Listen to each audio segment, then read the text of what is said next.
Dahabshiil, your trusted financial partner.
gudoomiyaha degmada Ceerigaabo Ismaaciil Xaajnuun gudoomiye ku-xigeenka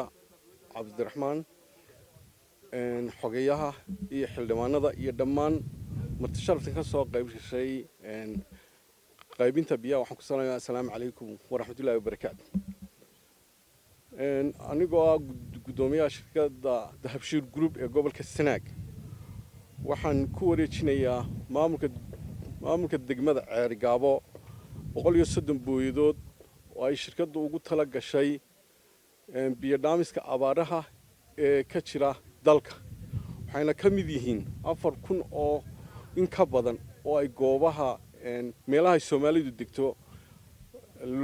ay ugu tala gashay way 130 kaas ka mid yihiin waxaana ku wareejinayaa dawladda hoose Ceerigaabo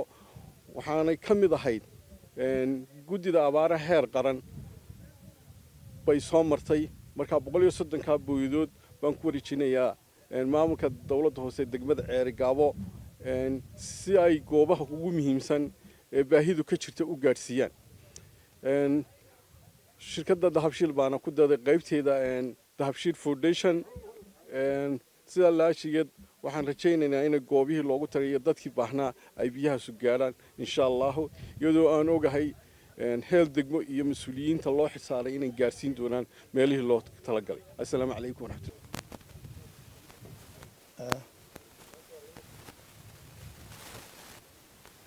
bismillaahi raxmaani raxiim ugu horreyn waxaan halka salaamayaa gudoomiyaha degmada Ceerigaabo Ismaaciil Xaajnuun maayir ku-xigeenka Cabdiraxmaan xildhibaanada maamulaha Dahabshiil Sanaag iyo dhammaan ka soo qaybgalayaasha waxaan ku salaamayaa salaanta islaamka assalaamu calaykum waraxmatullaahi wabarakaatu salaan kadib maanta ay taariikhdu tahay 12 bisha Maarch 2022 waxaanu halkan aanu ku soo madhigaynaa inaanu ku kala dirayno biyihii biyo dhaamiskii abaaraha ee inaga soo gaadhay guddida heer qaran ee uu hogaaminayo madaxweyne ku-xigeenka Jamhuuriyadda Soomaaliland maanta waxaanu u kala diraynaa jiidihii degmada Ceerigaabo haddaanu nahay maamulkii dawladda hoose ee degmada Ceerigaabo iyo xildhibaanadiisii waxaanuna diri doonaa biyo dhan 400 oo foosto 400 oo booyadood baan leeyahay afwan 400 ee booyadood oo kala ah qayb uu soo mariyay shirkadda Dahabshiil guddida abaaraha biyahaas oo dhan 130 booyadood iyo 270 booyadood oo toos uga yimi qaranka iyo guddida abaaraha heer qaran inta maanta waxay gaari doonaan haddii Ilaahay yiraahdo degmada Ceergaabo iyo nawaaxigeeda iyo degmooyinka hoostaga ee dhiida intaba waxaanu rajaynaynaa inay si wanaagsan loogaga raysan doono haraadkii ba'naa iyadoo baahidaasi weli ay taagan tahay ilaahayna aynu ka rajaynayno inuu raxmaadkiisa inoo shubo oo inagaga jabiyo abaartan baahsan waxaan leenahay mar labaad iyo mar saddexaadba ha laga faa'iidaysto si wanaagsan ayaanu annagu u qaybinay sidii suurtagalka nala ahayd waxaana gacanta ku haya shirkado ganacsatada gobolka Sanaag iyo degmada Ceergaabo oo mas'uuliyiintoodii ah intii ugu mudnayd oo ugu aaminsanayd oo ugu xilkasanayd ayaanu faraha u gelinay iyagaana maamuli doona annaguna maamul ahaan waanu ku daba joognaa oo dawlad hoose ahaan haddaan nahay maamulka dawladda hoose iyo xildhibaanadeedu way ku daba joogaan guddida heer qaran ee gobolkana ee abaaruhuna iyana way ku sii daba joogtaa booyada walba iyo foosto walba meesha ay gashay inay tahay meeshii ku habboonayd ayaanu daba geli doonaa haddii ilaahay yiraahdo haddana waxaan ku soo dhaweynayaa gudoomiyaha degmada si uu kelmadiisa uga yira xildhibaanada maamulaha dahabshiil cabdi maxamed ciise dhammaan martisharafta kale halkan howlwadeennada ee jooga waxaan idinku salaamayaa salaanta islaamka assalaamu calaykum waraxmatullaahi wabarakaatu sidaa ay sheegeen xogeeyaha iyo maamuluhu halkan waxaanu ku qaybinaynaa saaka biyaha ah waxaanuna ka codsanaynaa dadkay biyaha sugaadhaan ama dadka booyadaha wataa inay waxaa sugaadhaan dadkii loogu talagalay ayna u gaadhaan si habsami ah annuna haddii alla yidhaa insha allah bismillaahi kariim haddaanu nahay xildhibaanada iyo maamulka dowladda hoose waanu ku daba joogaynaa waxaanu leenahay dadku waa kala liitaa waa kala baahi badan yahay qolada booyadaha wadda iyo nimanka mas'uuliyiinta ee arrinta fulinaya labadaba waxaanu leenahay dadku siday u kala liitaan ha loo gaadhsiiyo biyaha assalaamu calaykum waraxmatullahi wabarakaatu shiil group xildhibaanada dhammaantiin waxaan idinku salaamayaa assalaamu calaykum waraxmatullaahi wabarakaatu maanta halkan waxaanu ka ambabaxayaa ama aanu diraynaa booyadihii biyo dhaamiska uu noo keenay madaxweyne ku-xigeenka oo ah gudoomiyaha guddida abaaraha booyadahaas oo ah 400 oo booyadood sidii hore uu xogeeyo u sheegay 130 booyadood dahabshiil group baa bixiyey 270 booyadoodna waxay ka yimaadeen madaxweynaha jamhuuriyadda Somaliland insha Allah waxaan u mahad celinayaa madaxweynaha iyo madaxweyne ku-xigeenka iyo dhammaan ciddii ka howlgashay barnaamijkan abaaraha iyo biyo dhaamiska runtii gobolku ama degmaduba aad bay abaartu u saameysay ummad badan inay ugu soo guurtay insha Allah ilaahay waxaan ilaahay ka weydiisanayaa subxaanahu wa ta'ala inuu ilaahay deeqdan ka badan oo raxmada uu ilaahay noo shubo oo qof walba uu meeshiisa ugu shubo inta kadib biyahan saaka baxaya waxay u baxayaan degma Ceergaabo 4 jihaba way u baxayaan insha Allah booyad waliba waxay tagi doontaa goobtii aan ugu talagalnay iyo meeshii ay degmadu deganayd insha Allah waxaan rajaynayaa booyad walibana inay geyn doonto ummadii biyaha loogu dhiibay cidda odayaasha aanu u xil saarnay ee mas'uuliyiinta ganacsatada ah ee biyaha loo idmadayna insha Allah aad waxaan ugu kalsoonahay inay shaqadooda si hufan uga soo bixi doonaan sidan saakaba ku aragno sida gawaaridu ay u gaashaaman tahay insha Allah waxaan rajaynaynaa in booyadahuna ay isu xil saaraan oo ay gaarsiiyaan ciddii loo idmaday waxaan waa xoolo dad masaakiin insha Allah loogu talagalay intaasaan insha Allah kusoo mas'uuliyiintii hore ay sheegeen halkan waxaan ku qaybinaynaa 400 booyadood oo ay soo bixiyeen guddida abaaraha heer qaran 270 booyadood iyo 130 booyadood oo dahabshiil ah biyaha waxaa loogu talagalay meelaha ugu liita ay ka jiraan haraadku degmada Ceergaabo dhanka abaaraha aad bay u ladan tahay xagga cawska laakiin dhibta u weyn hadda taagan waxa weeyaan biyo yaraan baa jirta ceelashii laga cabi jiray iyo riigagiiba maanta waxa weeyaan biyo laga heli maayo waxaan ugu baaqaynaa xukuumadda iyo cid kasta oo wax ka geysan karaysa oo muxsiniina inay dadkaas wixii ay ku soo caawin karayaan ee biyo ah ay ku soo caawiyaan ciddii soo bixisay dahabshiil ugu horeeyay iyo guddida abaaraha iyo cid kasta oo soo bixisayna waanu uga mahadnaqaynaa waxaanuna leenahay ilaahay jasaaha idinka siiyo assalaamu calaykum waraxmatullahi duqa degmada Ceergaabo xildhibaanada xogayaha degmada maamulaha shirkadda dahabshiil baada saxaafadda dhammaantiin assalaamu calaykum waraxmatullaahi wabarakaatu ugu horreyn ilaahay baa mahadle alxamdulilah rabbil caalamiin runtii maanta waxaan joognaa degma Ceergaabo waa gurmadkii abaaraha ee heer degmo ayaa maanta halkan la kala dirayaa ugu horreyn waxaan aad ugu mahadnaqaynaa guddida abaaraha ee heer qaran ee hogaaminaya madaxweyne ku-xigeenka qaranka jamhuuriyadda somalilan iyo waftida kale la midka ah ee qayb ka noqday inay gurmadka abaaraha soo gaadhsiiyaan degmada ceergaabo mar labaadka waxaan si gaar ugu mahadnaqaynaa barasaabka gobolka sanaag run ahaantii annagu ka degma ceergaabo ahaan maanta halkan waxaanu ka kala diraynaa intii dhiig joojinta ahayd ee loo qoondeeyey degmada ceergaabo kana soo farcantay guddida abaaraha ee heer qaran iyo maamulaha dahabshiil shirkadda dahabshiil group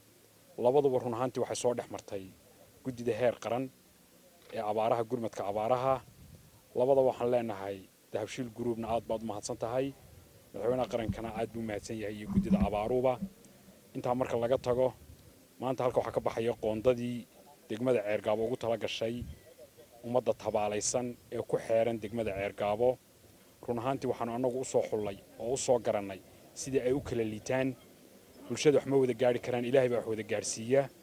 waxaan ka codsanaynaa bulshada aan u soo xullay inay arrinkaa ka dhigtaan oo sida u kala liitaan oo soo guurtada ugu mudnaanta koowaad leedahay inay mudnaanta koowaad siiyaan ayaanu bulshada ugu baaqaynaa run ahaantii waxaan leeyahay aad baa mahadsantihiin dhammaantiinba iminkana waxaan kusoo dhaweynaya labaadka ilaahay waxaan weydiisanaynaa abaartan oo ina ku hayso culays weyn dadkiina jilicsan yahay ilaahay uu noo deeq oo raxmad degdega na sii oo abaarta naga jebi ilaahay saasaanu weydiisanaynaa wax kastoo cidi keento waxba kaafii maayaan yaa rabbi yaa kariim ilaahu naga jeba abaarta dadka shacbigaana waxaan leenahay ilaahay ha loo noqdo halla alla baryo qur-aanka aad ha loo akhriyo ilaahay aan xaduuro ilaahay aan weydiisanno inuu naga jebiyo abaarta mar labaad gudoomiye ku-xigeenka degmada cabdiraxmaan xildhibaanada degmada shirkadda dahabshiil wakiilkeeda cabdimaxamed ciise saxaafadda dhammaan dadka sharafta halka jooga waxaan idinku salaamayaa salaanta islaamka xogayaa assalaamu calaykum waraxmatullaahi wabarakaatu annaga baweyadahan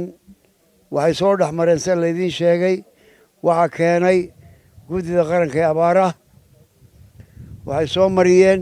guddoomiyaha gobolka sanaag axmed cabdi muuse oo noo soo wareejiyay annaga degmo walbana u wareejay degmooyinka loo idmay inay hawshan fuliyeen dhammaan waa u mahadnaqaynaa barasaabka gobolka axmed cabdi muuse iyo guddida qaranka ee uu hogaaminayo madaxweyne ku-xigeenka cabdiraxmaan saylici qoondadaa laydiin sheegay ee 400 baweyadooda ayaa baxaya jiidaha degmada ceergaabo ayay u baxayaan saa laydiin sheegay 270 iyo 130 intuba wax soo dhex mareen guddida qaranka iyo barasaabka gobolka oo annaga noo soo wareejiyey waxaanu u xullay dadkii aanu isnidhi waa ugu muxtarimsan yihiin oo mas-uuliina inay hawshaa gaadhsiiyaan ummadda tabaalaysan ee abaartu hayso waxaan rajaynaynaa inay arrintaasu noqon doonto mid xilkaa si fiican uga soo baxa waxaan la dardaarmayaa ragga baweyadaha wada